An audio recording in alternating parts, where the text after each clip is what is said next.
Ms Grace Groom became CEO of the Mental Health Council of Australia, now known as Mental Health Australia, on the 15th of July 2002, and she left the council in early 2005. She sadly passed away in 2006. Her knowledge, energy and enthusiasm gained the respect of all of those involved in mental health reform. She had a capacity to bring together a strong and strategic understanding of the environment that we're working in, together with an appreciation of the practical issues involved in reform for health professionals, service providers, people with lived experience and their family, carers and supporters. I'm also told Grace was a bit of a rat. So tonight, we're delighted to hear about the vital significance of mentally healthy communities from an eminent Australian. Her Excellency Sam Mostyn was sworn in as Australia's 28th Governor-General in July 2024. Known for her exceptional service to the Australian community, she has contributed in executive and governance roles across diverse sectors, including business, sport, climate change, the arts, policy and the not-for-profit sector. Ms Mostyn was appointed an inaugural Commissioner of the National Mental Health Commission in 2012 and was appointed Chair of Beyond Blue in late 2023. She is a passionate advocate for mental health and has made a valued contribution to the mental health sector for decades. In 2024, Ms Mostyn was appointed a Companion of the Order of Australia for eminent service to social justice, gender equity, sport, culture and business, to reconciliation and to environmental sustainability. Many of you know or have met Ms Mostyn in previous roles, and we are honoured to have Her Excellency with us tonight. So please join me in welcoming Her Excellency to deliver the Mental Health Australia 2024 Grace Groom Memorial Oration.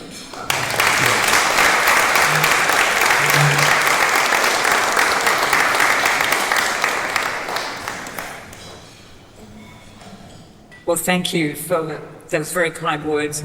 I still can't get used to Excellency or Ms Mostyn. So I say to many people that everything's changed and nothing has changed. Our circumstances have changed dramatically, but for many of you tonight, nothing has changed.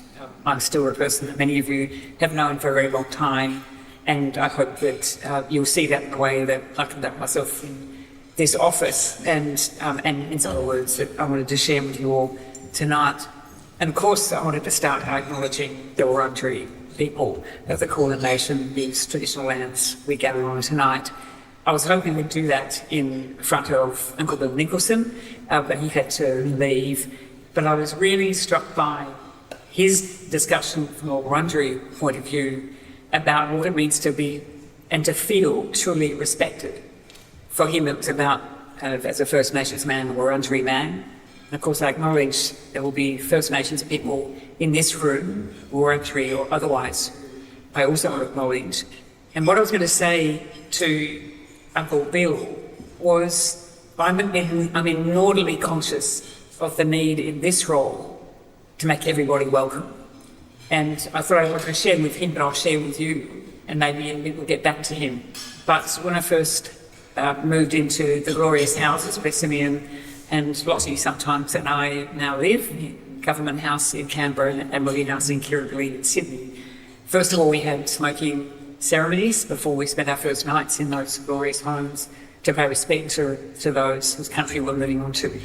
But I was also struck, Simeon and I were both struck by the fact that for Aboriginal people, particularly in Sydney, entering Kirribilli and coming into Admiralty House, that it might feel like quite a hostile place because it had a lot of the colonial features most typified in the art and sculptures of those that caused some pain for Aboriginal people. And so we set about working with the Australian National Gallery to rehang these houses. And we started with Admiralty House, and I wanted to share with Uncle Bill that the painting that now greets people as they arrive into Admiralty House in Kirribilli is a men's healing painting by Paddy Bedford, an artist, a First Nations artist, known in real life, Kimberley man, most loved by Sir William Dean. And when Sir William Dean was Governor-General some time ago, he surrounded himself in Paddy Bedford's works and got to know Paddy. And I think it's just fitting that these houses, these homes that I get to spend time in, where I work and live, should represent the very best of respect, and that First Nations people must feel respected in these homes and these very grand places. So I wanted to share with Uncle Bill that should you come to these houses, as he arrives, he'll be greeted by First Nations work, but particularly healing stories. And alongside Paddy Bedford in Sydney, we have Sally Laurie's work from Mornington Island. We have Ray Ken from the APY Lands and a range of other artists. And I'll say more about art a bit later, but I wanted him to know and you to know that these marks of respect define us all, no matter how high the office. It's the things we must always notice that making sure that people are respected wherever they are welcomed, not just in words, but in everything we do. So I also wanted to acknowledge a number of people. Many of you may have acknowledged already, but I have some additional ones. But of course, Mark Orr, Matt Berryman. Now, Matt, you and your mum, Janet, it's wonderful to see you both sitting up the front here. And as you said in your remarks, very kind remarks, we've known each other a very long time. And I just wanted to add my tribute to those you already had about the way you've conducted yourself and the way you have been entirely vulnerable and open and honest with every community you've been part of, whether it was cricket or business, the stock market, the legal fraternity, international investors, and now the mental health community here in Australia. And to congratulate you on your service and the family words tonight, and the fact that you could hand it back and over when you knew it was time and not stay too long, and then think about your next journey. And I just wish you and everything you do now the greatest of joy and success, because that dog really deserves a new place, and I'm sure you'll find it. But it's been wonderful to know you for a very long time. It's been wonderful to see you here tonight. Carolyn, I wanted to say thank you for inviting me to do this oration. To Leah Begley, the former CEO, and all the members of Mental Health Australia board, you are truly remarkable.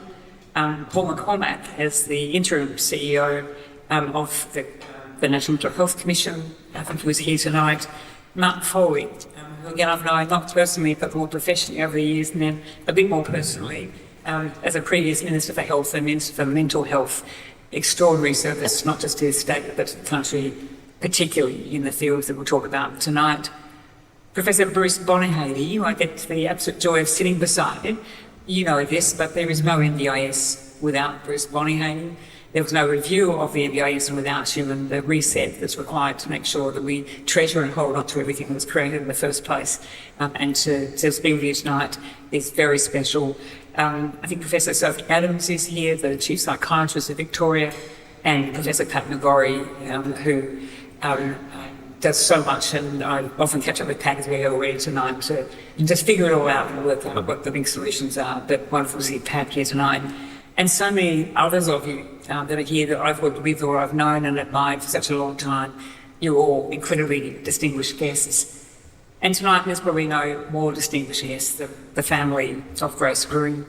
It's wonderful to have actually met you. I've read about you all in preparation for tonight, but so beautiful to meet you. Nuri and Nicole, Zara, of course, children and partners of children, and it must be so wonderful to see that beautiful face looking at us all tonight and to know where you came from. And Heather Ewing, Grace's sister, and to see you here and to see maybe what Grace might look like as she got older, and to know that you're here as well. We've all travelled from Queensland. It makes tonight extra special. It's also put a lot more pressure on me to make sure that I deliver something of value and worthwhile, given you've travelled such a long way, even if you are going to, which concert is it? Pearl Jam. You have to Pearl Jam. Sorry. So maybe there's surprises that come down as well. So also, as Matt did, I also want to start this evening acknowledging that we all stand on the shoulders of extraordinary Australians who have fought for mental health reform for decades and decades, particularly those pioneers with lived and living experience and those that care for them and are their medical support, whose voices have inspired almost all of the reform that we've ever achieved. And for that reason, it's a great privilege to be asked to present the 2024 Grace Groom Oration. For you and all who knew and loved Grace, I know that this annual oration is an opportunity to do something don't often do, which is to pause and reflect on those things that Grace so passionately and effectively championed throughout her all too short life. As you all know so well, the breakthrough report from Australia's mental health system, out of hospital, out of mind, and not for service experience of injustice and despair in mental health care in Australia put lived experiences and personal stories at the very centre of an analysis of our mental health system. But more important, as we've heard tonight, we heard a bit of a rat I tend to think of her as a fearless and relentless builder of communities, of partnerships that needed to be formed, bringing together people and organisations from all political and policy backgrounds, and all in the unapologetic and passionate interest of care and community and connection. I don't think that without Grace's work, the vital transformation of Medicare to cover psychological support would have been achieved as early as it was, given those reports and given her advocacy. I know many of you worked with Grace on those powerful moments of advocacy, and I spoke to Ian Hickey this morning to learn more about his experience of Grace during that time. And so I know that you know more than I can ever express what it was that was achieved in her time and the amazing gifts she gave to Australia in the reform of Medicare and well beyond. For those of you who knew Grace professionally or only by reputation, these orations, I think, are an important opportunity to honour a truly remarkable woman whose life was committed to active and engaged participation. She always showed up, and particularly in reforming things, always in the interest of making things better in this country. Never about herself, always about the future of the country.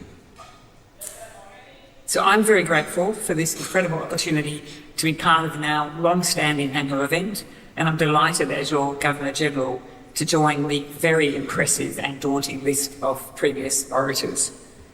While my remarks as your Governor-General must tonight respect the limits of my new position, there is a remarkable similarity between Grace's concern for care and community and connection and convening and my core themes for the time I'll have in this office. Because in this role, I now have the rare privilege to speak with insights gleaned by listening to and celebrating the magnificent, diverse Australians I meet in communities right across the country. As you know, as Governor-General, I don't have any politics, I don't have any policies, I have no funding. The things that you often have to use, all of you will use to make change, I've abandoned all of those by putting on the hat of the Governor-General. But this office has some very special attributes. I have a platform, and I have a platform on behalf of all Australians. A platform to see, to listen, and to understand. A platform from which I can share what I hear and see, even when ministers and the Prime Minister were appropriate, given the executive role I play with the government of the day. And a very rare privilege to convene and to support really important organisations through patronages. On the 1st of July, when I was sworn in as your Governor-General, I undertook to put something at the centre of all my work and the work of the Office of the Governor-General, and that was to centre and elevate care, kindness and respect.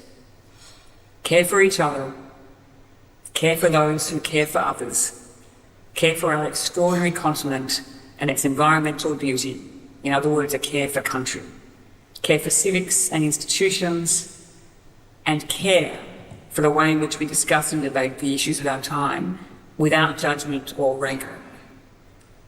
Now, care and kindness have a deep and resonant place in our Australian identity. And care and kindness is the essence of Grace Groom, and they're the founding values of Mental Health Australia. And I believe they are the pillars that will support our collective endeavour to elevate the mental health and wellbeing of all Australians.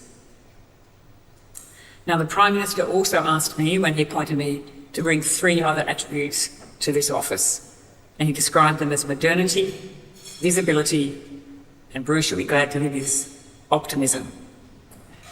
So I've also made a deep commitment to amplify the stories of people and communities who are working with purpose to embed care, kindness and respect in the way they encounter each other and the world around them, and to do that with optimism and a focus on a modern Australia.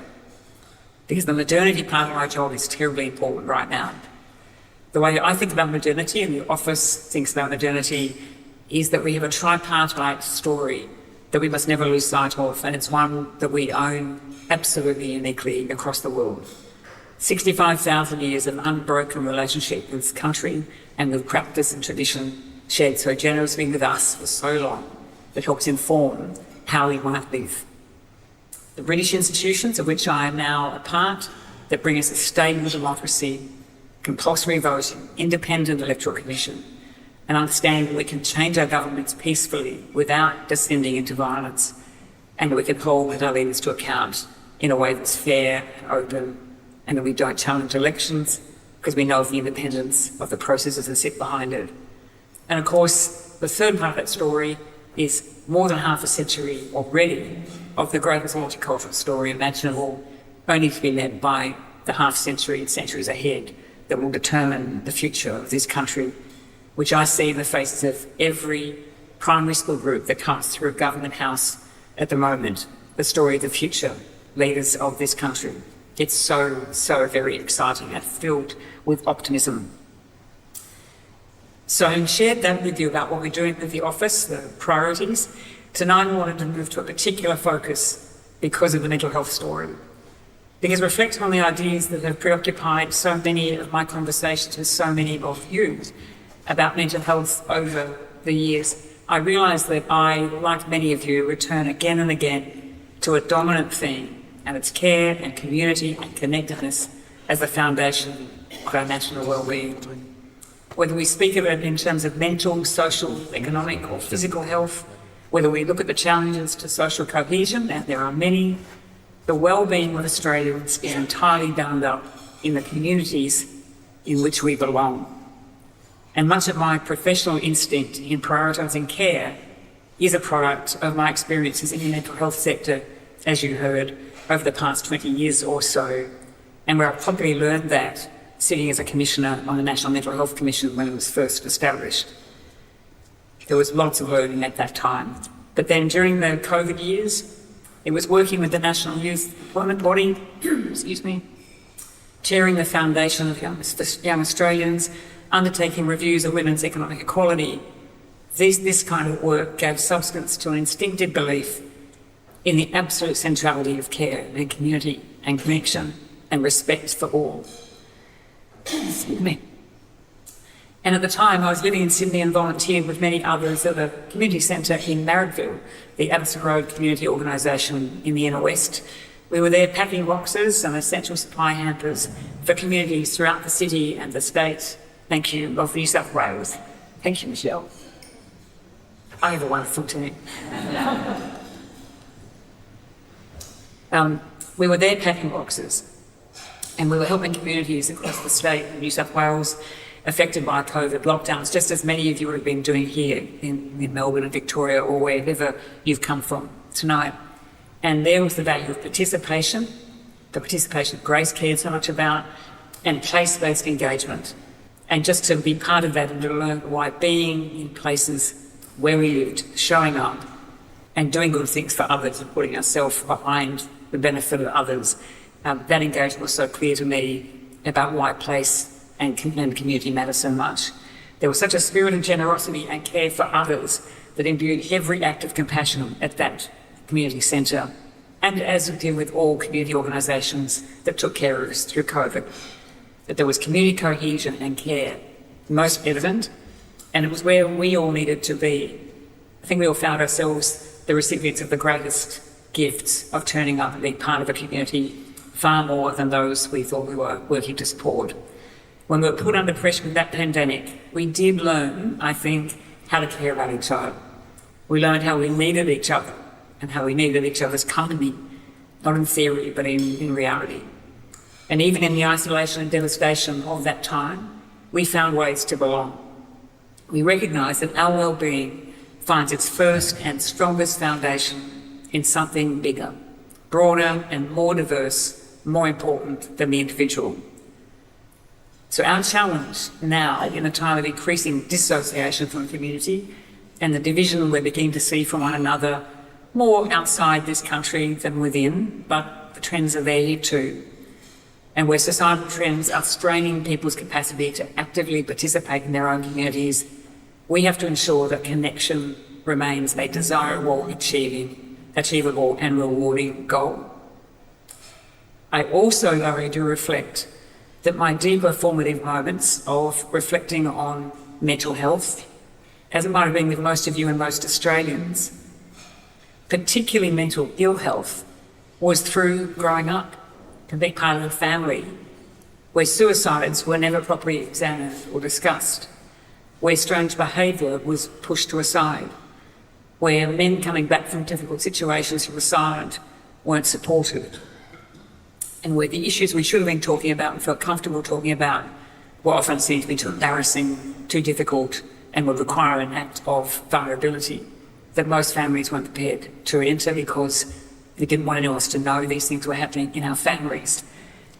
And that's where I see now, I travel around the country since being appointed as Governor-General, that we have moved so far from the world that I grew up where we couldn't talk about mental ill health, where men like that couldn't be vulnerable, where the things we were dealing with couldn't be named and understood and people couldn't seek treatment. We know that things have changed so much from that time, and there is so much to be optimistic about. Although I won't tonight talk about systems and policies, because I know that you are challenging all of that and have your plans ahead to make sure that those systems and policies continue to do better. But what I do now see, because of the unique position I have, is the playful energy and mateship and friendship of those children I've already mentioned. Over 25,000 of them come through Government House every year. Their bonds of friendship are extraordinary already. They're not yet corrupted by not just being their whole selves. They bring that into Government House and ask the best questions, and they have the greatest ambition for themselves and for the country. But I've also seen incredible bonds, sadly forged in the face of disaster and devastation. I've seen the emergency service workers and volunteers everywhere I go. I've seen it in the exceptional First Nations health provision leadership, whether it's in Woononga, which is a community health provider in Canberra, been around for over 30 years, or at the Jarjan Centre in Lismore, where the women elders of that community have worked for 4 decades to create a place to uplift the children that they are educating in the ways of care for country and culture and language and one another. I also see the optimism and the connection in the exceptional finalists and winners just announced last week in the National Rural and Remote Health Awards. The most incredible things going on in the most remote communities and across our rural centres.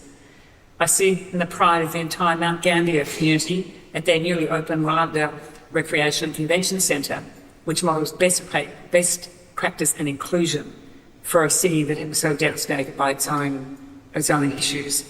In the extraordinary community of Paralympic athletes, I had the great privilege with the team to travel to Paris as a Paralympic patron to see at close hand what was happening with our Paralympians, setting a whole new tone for what inclusion will mean for everyone with a disability, not simply those that are superstar athletes. And I saw it in October at the Federation of Ethnic Communities Council of Australia, FECA, their conference in Brisbane, where that extraordinary event brought together speakers and musicians, performers, market stalls, standard dancers, a slam poet and a multicultural community diaspora from every part of the country, where the diversity on the program was powerful and dynamic and represented the very best of a modern multicultural Australia, our present and our future, and where mental health was on the table for discussion in those communities too. They come together for the give and take of respectful dialogue around building social cohesion in a very difficult time for many of those communities by breaking barriers and building bridges. And all they talked about was unity and diversity, community in pursuit of a shared goal for the nation and for their families. And the fact that these impressions that are emerging from moments of encounter that I'm privileged to have doesn't mean that what I saw and what I continue to see and hear is unquantifiable. I think you know about the work, but in 2021, the Brain and Mind Centre at Sydney University launched the Mental Wealth Initiative, to explore the ways in which the mental wealth of society can flourish in economies focused on well-being and communities with an unstinting focus on cohesion and connection.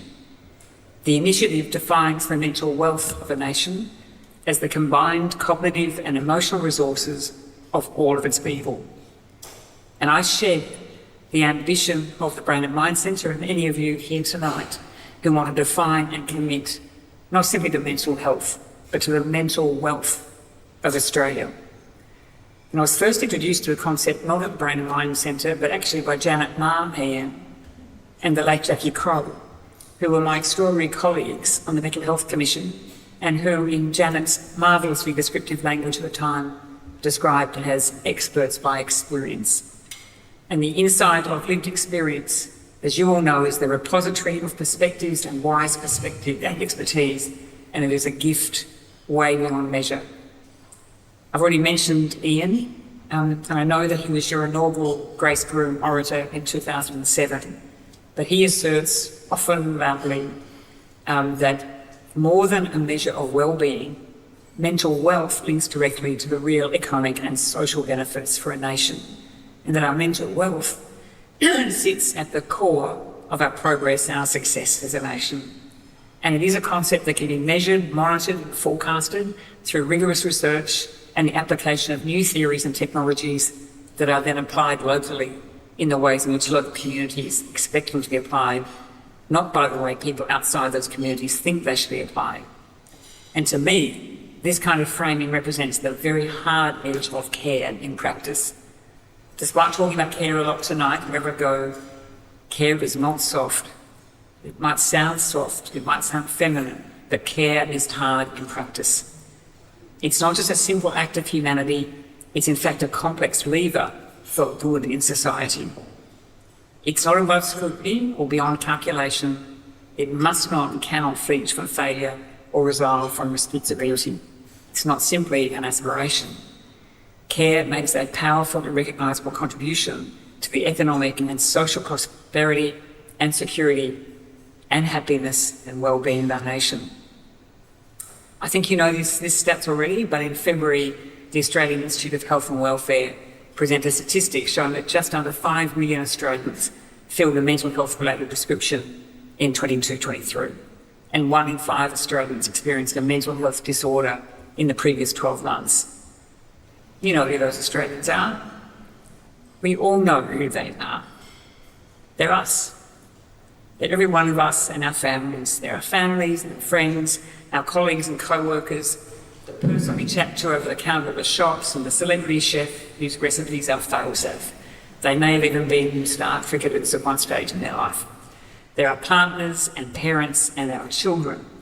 We all have our own stories, and in my case, she doesn't mind me saying this, but it's my daughter, now well and happy due to extraordinary work and support that comes from the mental health community.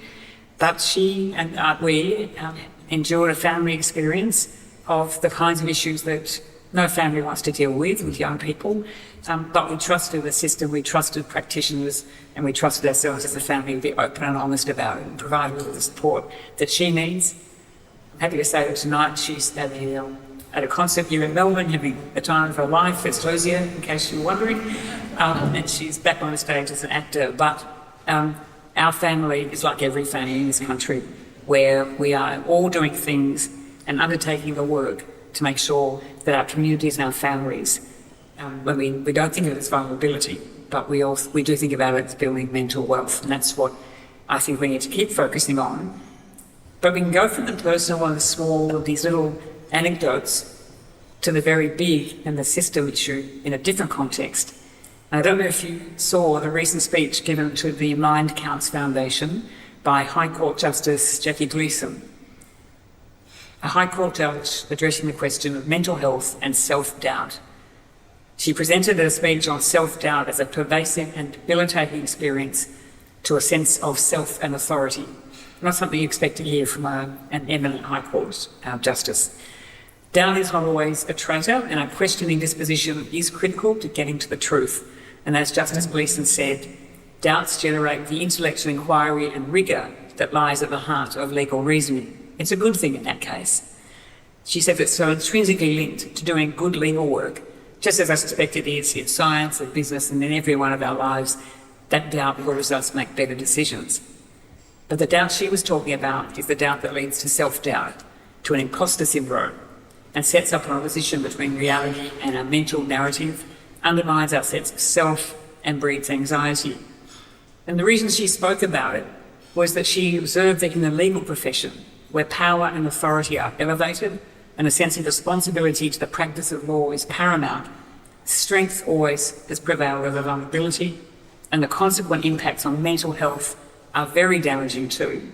But they've been hidden because we want to trust our legal system and we want to trust those the highest officers in the land. Justice Policeman identifies a point of reflection for us all, that mental health can be under strain in places even where we least expect to find the fractures and fissures of mental anguish. The honest reflection of our own profession at the highest level reminds us that our efforts to grow the mental wealth of our nation must encompass every field of endeavour, every vocation, every place and every person. And I think about them a lot, being the person that receives things like the Royal Commission report into veteran suicide. And think about that when I speak to the Chiefs of Defence, now that I'm your Commander-in-Chief of the Australian Defence Force. That sense of not being vulnerable or being impervious because of the sense of leadership and the toughness required in those jobs to date. I see it in sport, particularly sport. I see it wherever I go, where there are people who believe that the vulnerability we're talking about, that Matt spoke about earlier, have got a place in leadership. And yet we hear from justices, from royal commissioners, from heads of defence, that actually what they want to see is a lot more care. They want to see care, connectedness, community, and a sense of place. And since my swearing in, it's been my great privilege in all of those places I've been visiting to see connectedness and care in ways that were previously inaccessible to me. And apart from Western Australia, where I'm travelling tomorrow, I've been to every state and territory in the country.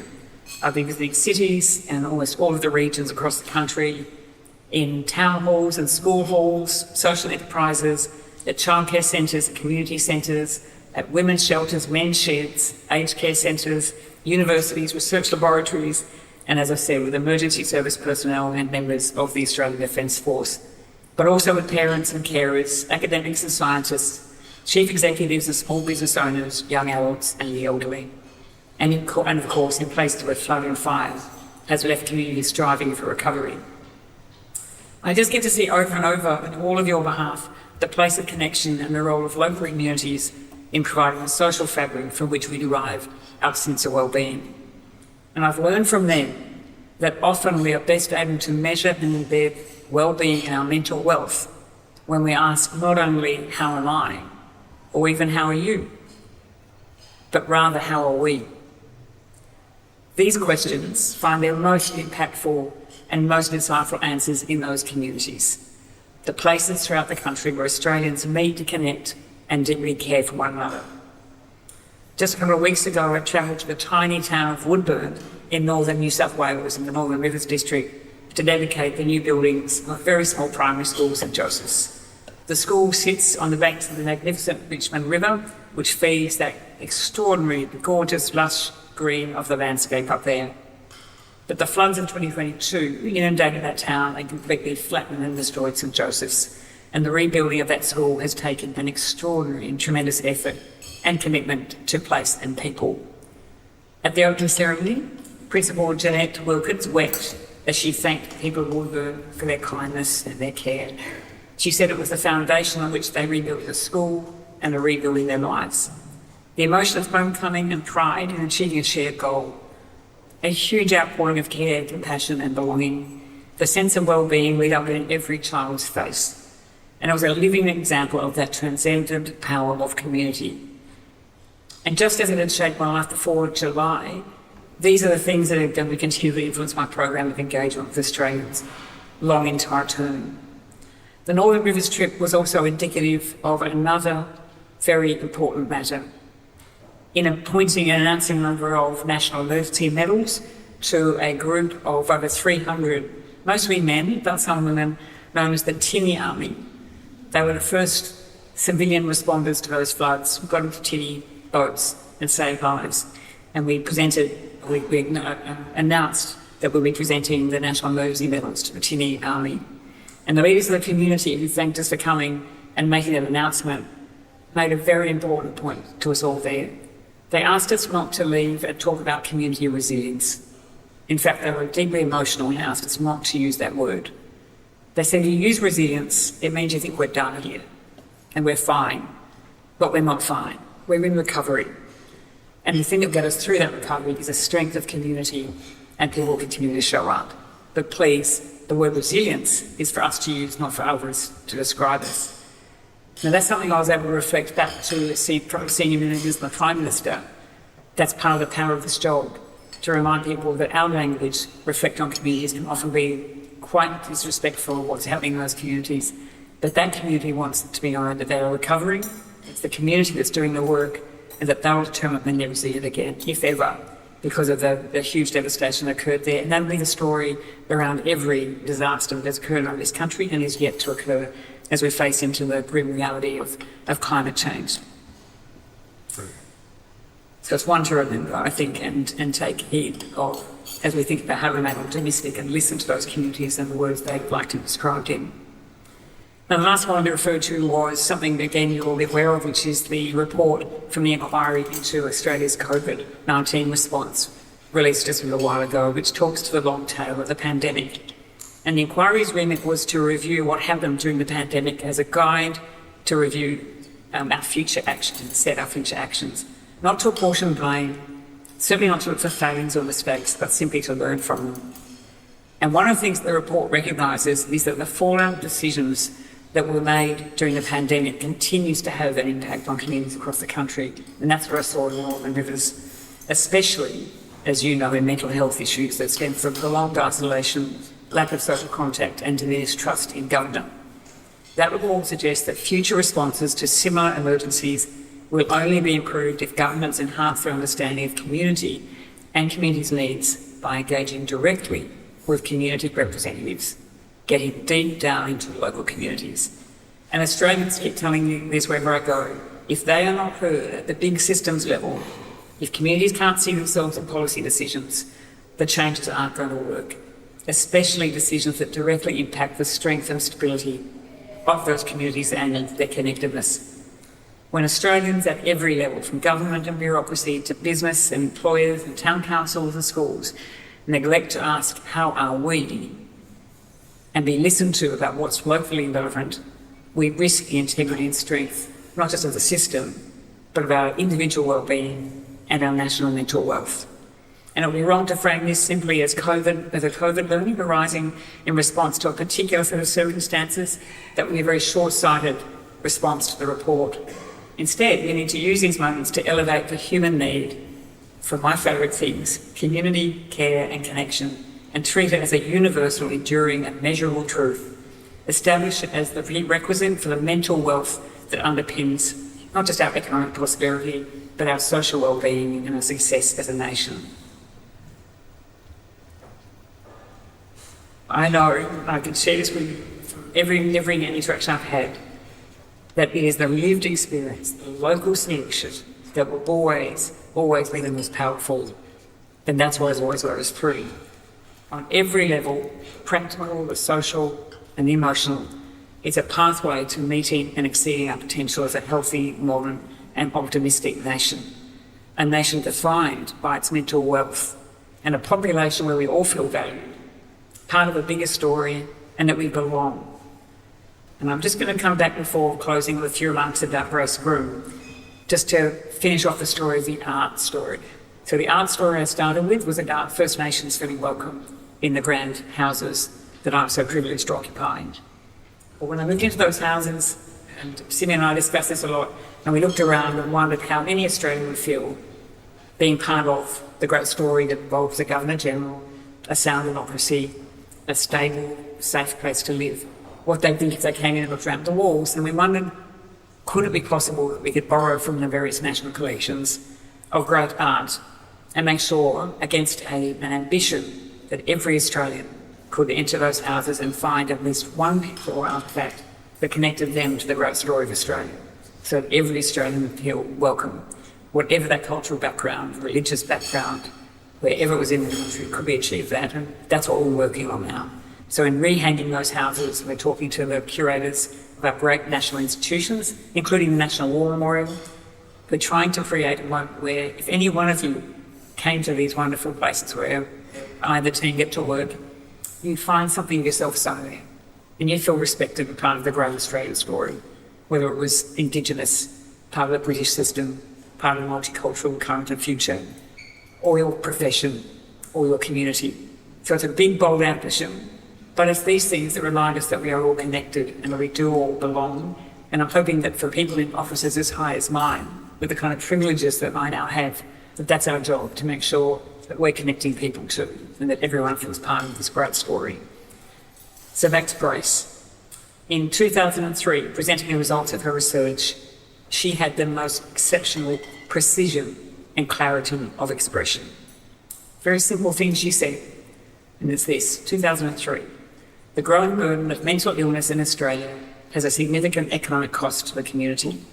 Services should aim to assist individuals back into active participation in community life and assist them to regain their independence, autonomy and ambitions. In simple language, where I read that, she's placing a primacy on the dignity of the individual, the centrality of community, and the fact that care should define it all. And in those words, I think Grace encapsulated a goal we should all share.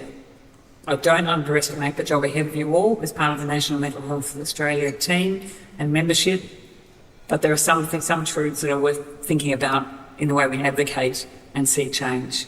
And we were so fortunate to have Grace's clear-sighted vision and compassion in life.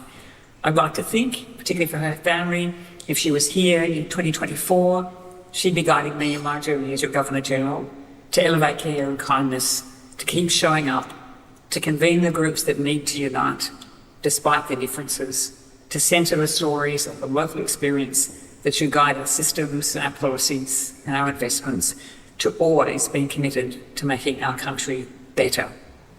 So I'm terribly grateful to have had the opportunity to join some of my preoccupations to hers tonight and share them with you. I look forward to the years ahead in this office, learning from you all, just as Grace would expect. Thank you.